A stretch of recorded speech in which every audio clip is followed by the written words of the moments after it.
It seems the engineers have matters well in hand. Should the barrier work as we intend, Doma will be free to reinforce her allies in Alamigo without fear of weakening her own borders. Honored friends, the time has come to put your hard work to the test. Start the generator.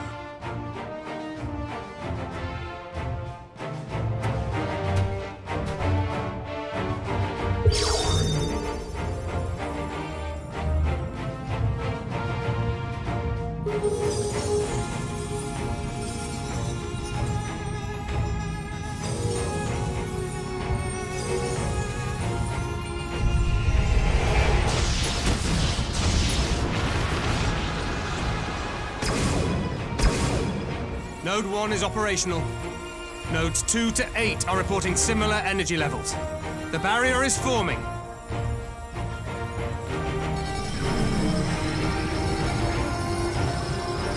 $1,000 yards, 2,000, 3,000. Expansion remains smooth. No fluctuations detected.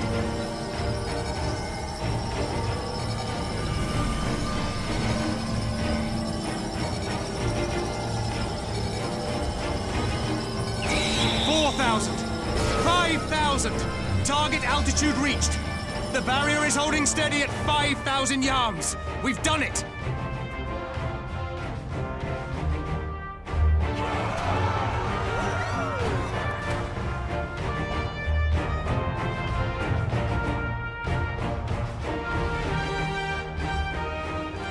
Is that an Imperial airship? Of all the rotten timing. But this is a gift, Mistress Alize. They can test our new wall for us.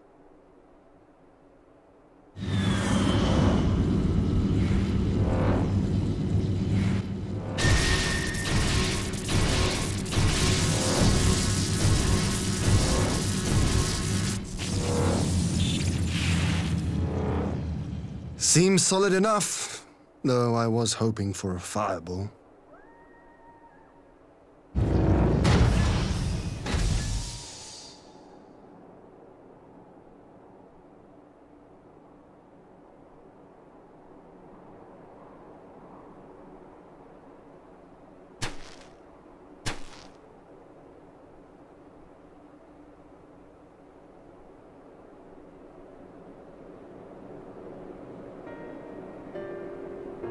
By the gods, it's Alphano. What are you? Let me go! He has my brother! Lower the barrier!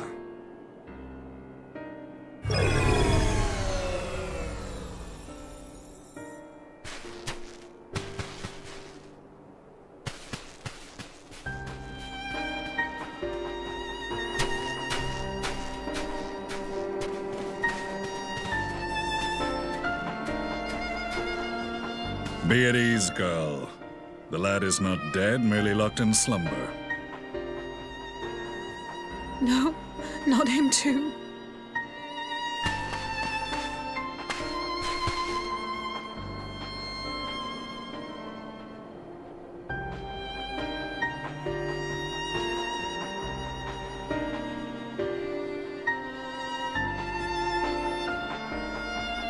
We could identify no cause and found no remedy.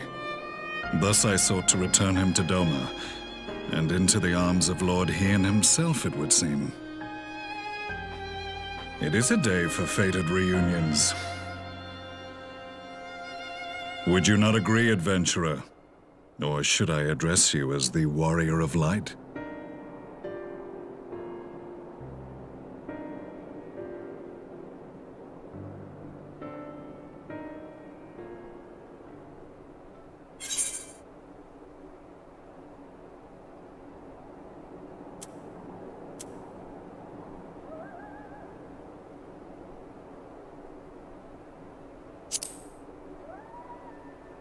Aye, Gaius van Baelsar, the Black Wolf. That was the title I was given, one I have long since relinquished.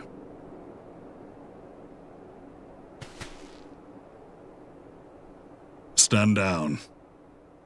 The legatus of the 14th Imperial Legion died in Castrum Meridianum. I am no more than Gaius Balsar, a man without rank or allegiance. Impossible! There's no way you could have survived! Do you remember how it unfolded? How I was deceived by La Habrea? How I was convinced that reviving the Ultima weapon would allow me to bring peace to Eorzea? The Ascian used me, as he used so many others, all to further the restoration of his wretched god. Yet even with the might of Alec at my command, you bested me. And as the Praetorium went up in flames, I was content to burn along with it. For a moment at least. A moment of folly. To surrender my life thus would have been to betray all who died for my cause. It was for them that I dragged myself free of the rubble, and swore vengeance on the Ascians.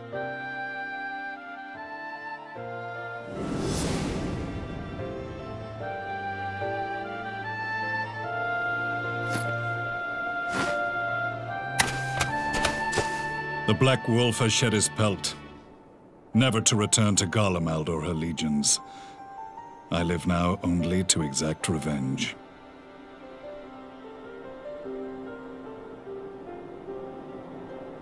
My principal quarry was to be La Habrea, whom I gather you have since ushered onto oblivion.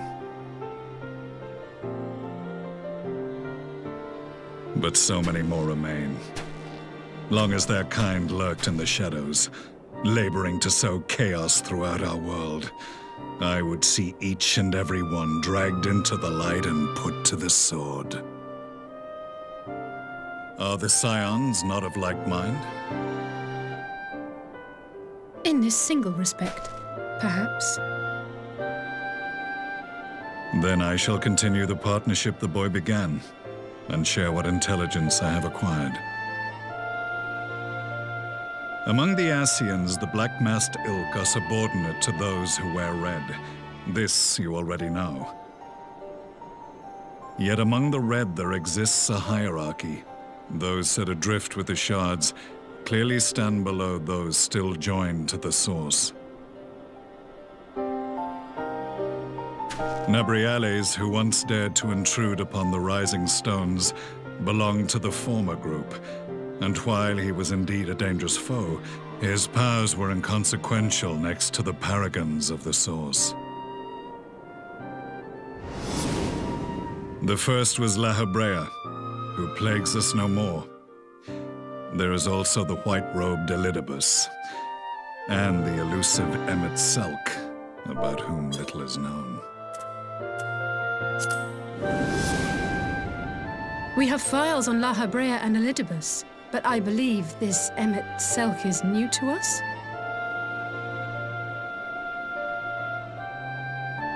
As I assume my brother told you, we have evidence to suggest that an Ascian now walks in the body of the Crown Prince. Have you identified this interloper? Elidibus seems the most likely culprit. As emissary, it is his role to maintain the equilibrium between darkness and light. Your many deeds in Hydaelyn's name have upset the balance, and I believe he seeks to restore it by throwing his considerable power behind the Empire.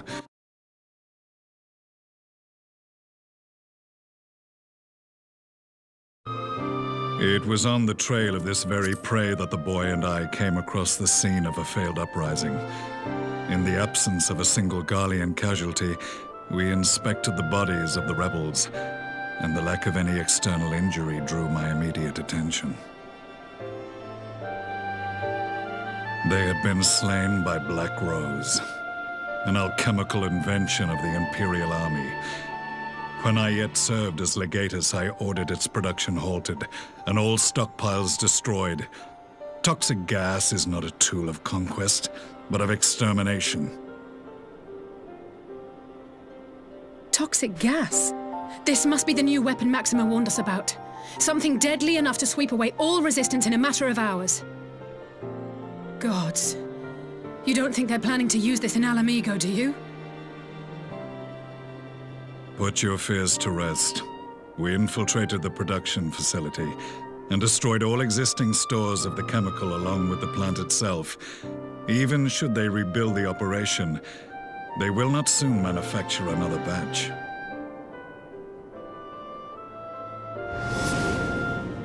Regardless, I would draw your attention to a directive we discovered in the plant's records. The document was marked with a recent date and authorized with the signature of one Zeno C. Galvas.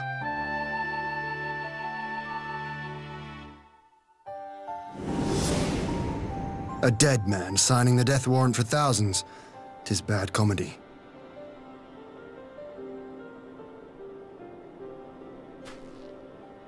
But the tale does not end there. Within that same facility was a chamber filled with devices of elegant design. Cloning technology, we realized. And what should we find in each and every incubator? But a young Emperor Solus.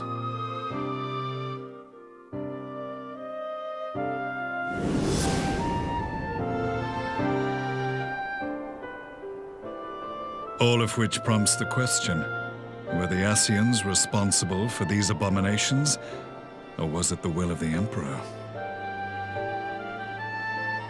I must know which hand guides the Empire. Though I have given up my rank, I am yet a son of Garlemald, and I will fight for the future of my homeland.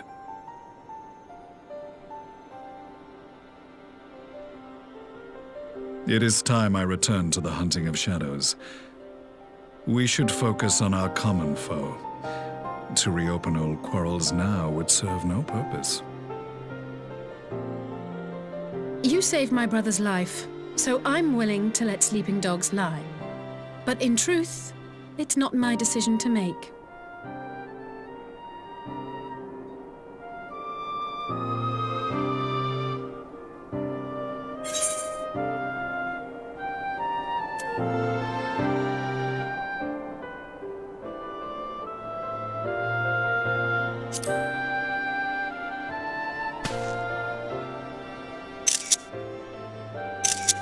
There was a time when I scorned those who placed their faith in false gods, even as I, in my blinkered conviction, place mine in Asian promises.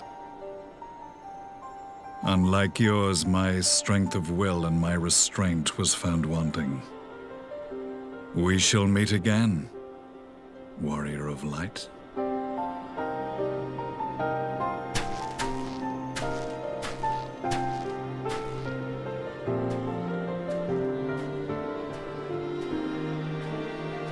So that was the infamous Black Wolf. An unexpected ally, to say the least.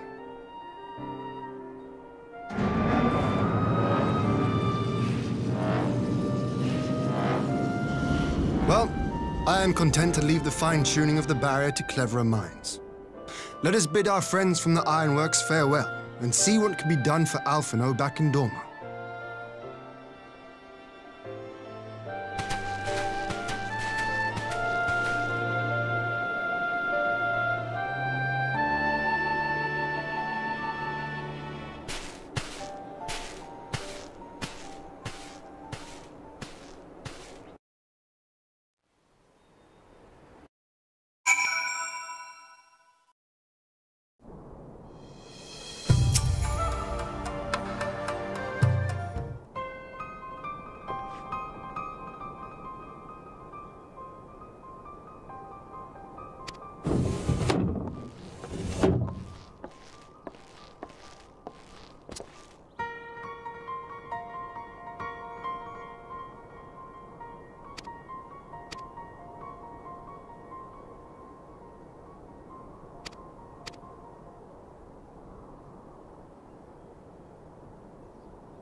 Our supplies of Black Rose have been ruined, but the new plant is already under construction. We should have the first batch ready in time for the offensive, Your Radiance.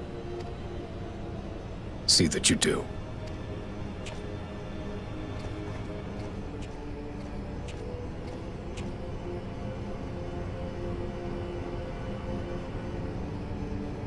Ah, yes, the infamous Black Rose. If I recall correctly, Gaius did not much care for the invention.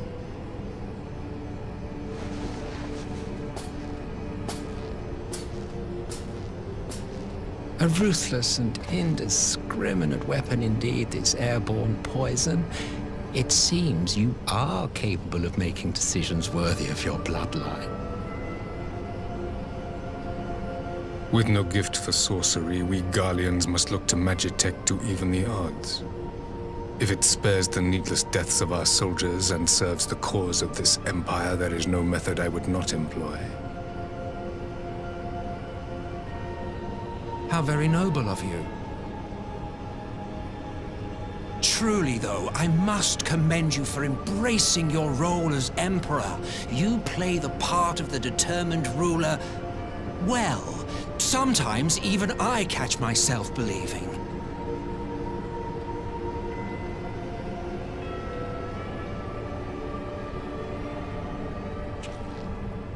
A silent agent of death. Now that I think on it, Black Rose may well possess the perfect aspect. Slowly but surely, the deluge of light has worked upon the ether here in the source, and the gas should be most susceptible to its influence. Well, I shall leave you to your own devices. Go forth and bloody the land with your grand and glorious war.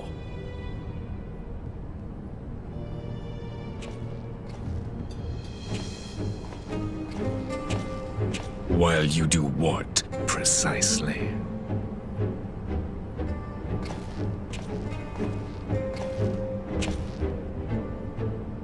Need you ask?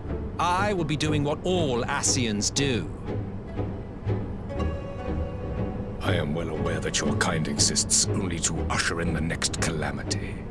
But you seem oblivious to the harm your singular agenda causes to the Empire.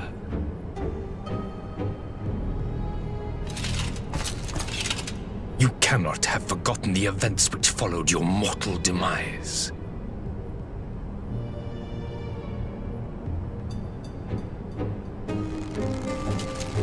Our homeland was plunged into civil war for your failure to name a successor.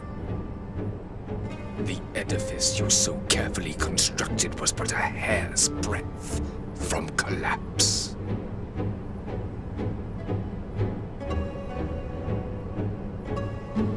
Are you truly so naive? You thought me oblivious to the consequences of a departure so painstakingly timed? It was by design?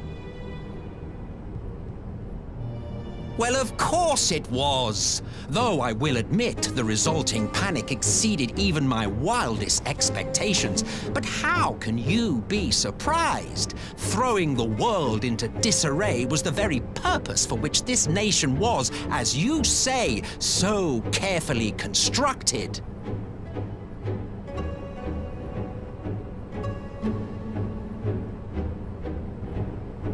Now, if you have no further questions, I must be on my way.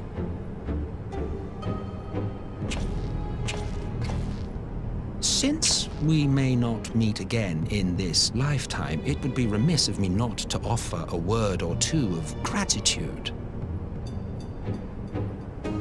I really must thank you for this surplus of vessels. I can mold any host into my own image, but having bodies tailor-made for me in this fashion is so much less tiresome. You dabbled in Allagan cloning techniques, yes? It certainly is a compelling, not to mention entertaining, field of research. And of all the options available, you chose the Founding Father on whom to experiment. You have a twisted streak to you, Varus, like grandsire, like grandson, eh?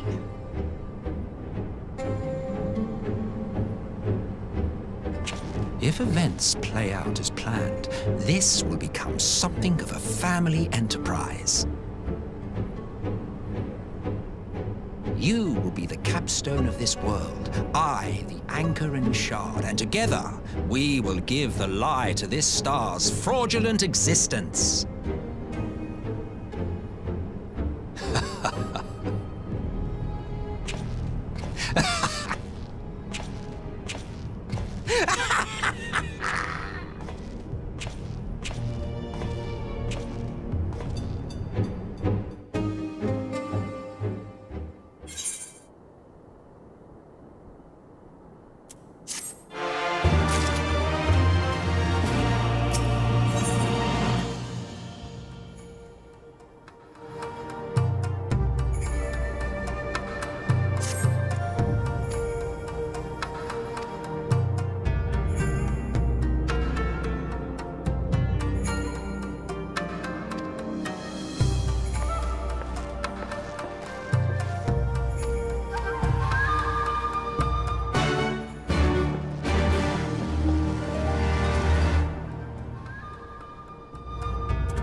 Welcome back, you two. Greetings, Lord Here. Glad you could join us.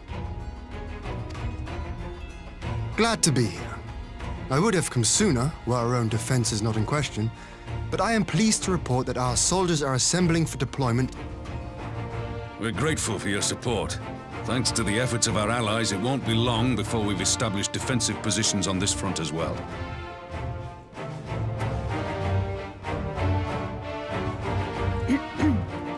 We have some good news too. Oh.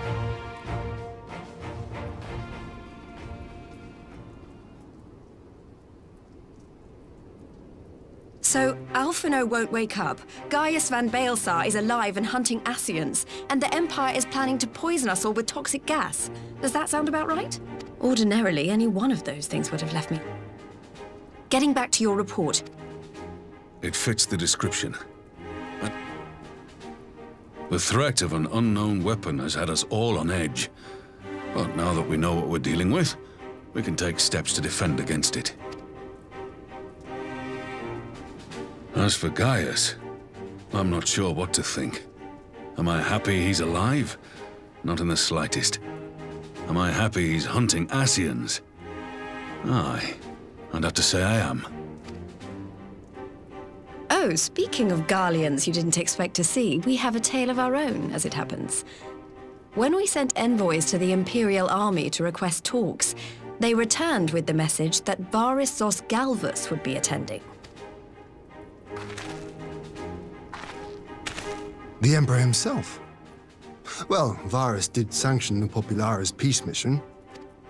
But knowing that an Ascian walks in his son's skin, I do not see how we can trust him or anyone from that nest of vipers. The Alliance would proceed with negotiations regardless, if only to give ourselves more time to prepare. We do, however, require your cooperation. Right. Yes. So, as a condition for the talks to go forward, the Empire has requested that a member of the Scions be present. Gods, Lise! You know how much I hate politics.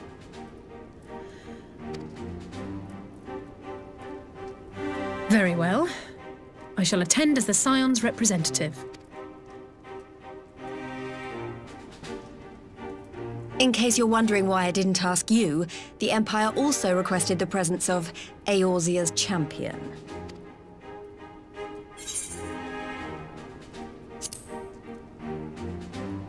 That's settled then. We don't know what Varys means to bring to the table, or why he wants you there, but having you close at hand will make all the difference. The meeting will take place on the border. Anticipating an early assault, we mean to position the bulk of our forces nearby. The Alliance leaders should already be on their way. Once you're ready, we can head out and join them.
Esteemed representatives of the Eorzean Alliance.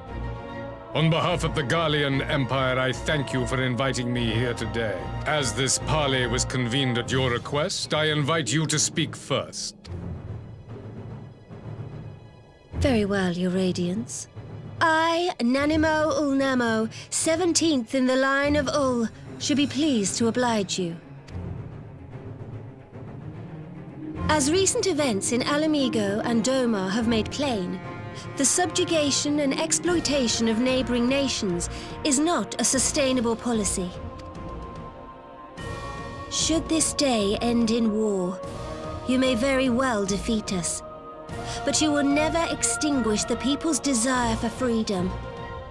Though it may not be in our lifetime, there will be another revolution, another war, and the cycle will continue. Doma has entered into a concord with the nations of Eorzea, a partnership wherein we recognize one another as equals. Garlemald could be afforded similar treatment. You need only set aside your ambitions and join us in paving a path towards peace.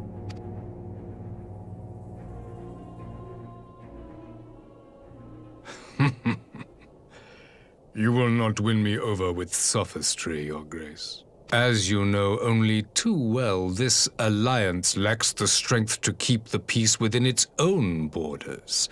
Even now, your struggles with the Beastmen continue unabated. Divided, you sow this fertile soil with the seeds of your differences and reap naught but discord and chaos for your trouble. Eorzea must be united under one leader, one purpose. I would offer you both and bring an end to your strife.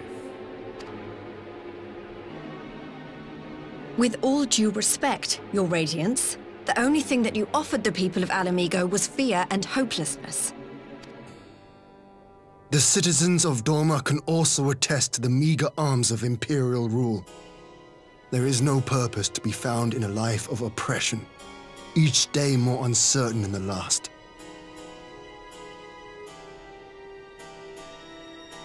Our people are willing to die for their freedom.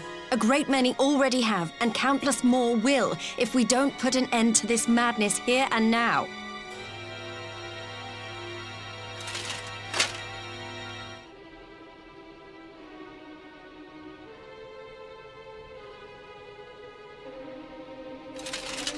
We brought order and stability to your lives.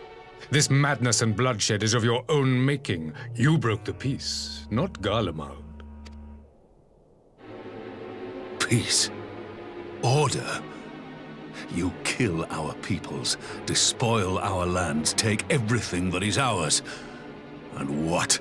You expect us to lick the boot that grinds our faces into the dirt?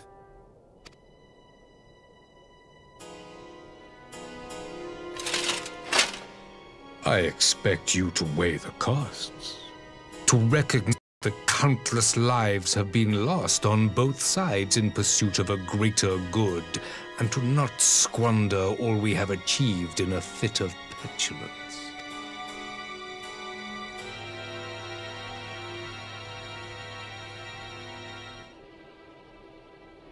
Your Radiance, I fear I can personally attest to the dangers of pursuing one's vision with such righteous fervor. For 1,000 years, the Holy See of Ishgard waged war with dragons.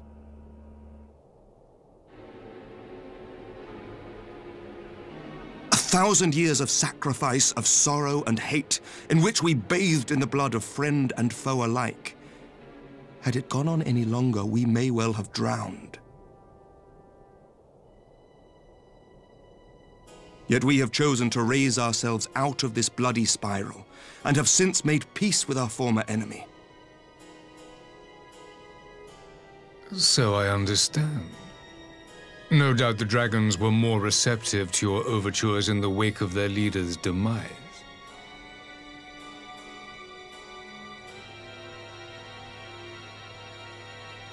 You speak of peace, yet use war to achieve it. Your father would not have bothered to obscure his intent with honeyed words. He understood that strength is all that matters in the end.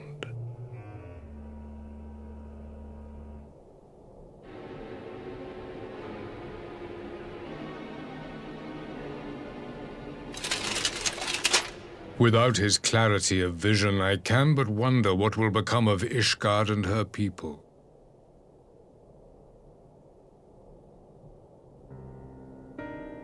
There was a time when Garlemald too lacked a leader of conviction. Weak and unable to wield magic, we were at the mercy of the strong from whom we sought refuge in the bitter cold of the north.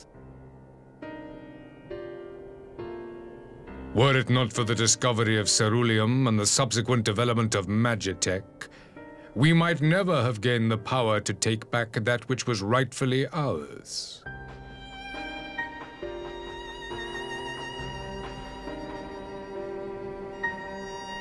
You speak as if your people were the first to have been driven from their homes. Limsa Lominsa was built by wayward souls in search of a place to call their own. On the shores of Vilbrand we found it, and from those humble beginnings did we grow and flourish. And all without robbing our neighbors of their liberty.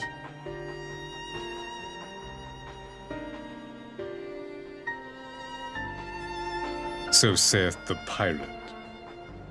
Am I to believe that you simply asked the kobolds to yield up their lands and that they were happy to oblige you? That you did not drive them out like rats in the hold of one of the many ships seized by your privateers?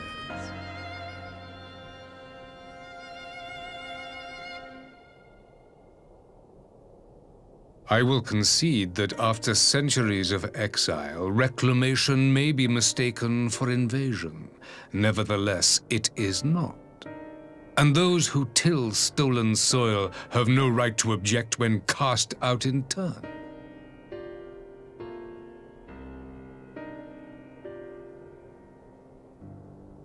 Your uncompromising nature rivals that of the Ixal. They too lament circumstances which they themselves perpetuate. Were they but to embrace peace, we would welcome them with open arms. Indeed, some few have done just that, and now receive of the Twelve's Wood's bounty. Would that your people might learn from their example.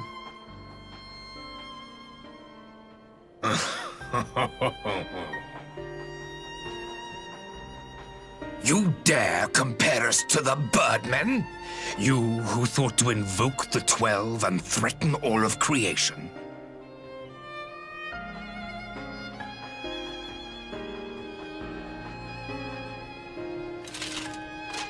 I came here in the hope of finding some speck of common ground, but I see now these discussions will accomplish nothing.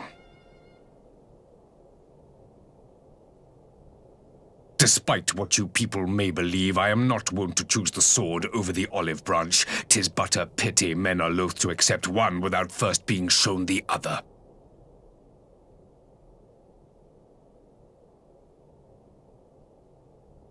Wait, I beg you. This meeting was supposed to be a chance to find a way forward together, not to bemoan the missteps which brought us here.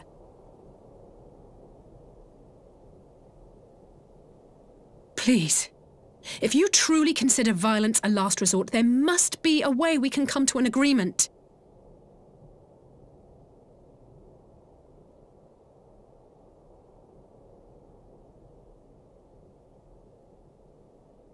As Mistress Alisaie says, we did not come here to bicker over the past, but to discuss how we might strive towards a brighter future. Emperor Varys, may I suggest a short recess, that all present might compose themselves prior to beginning anew?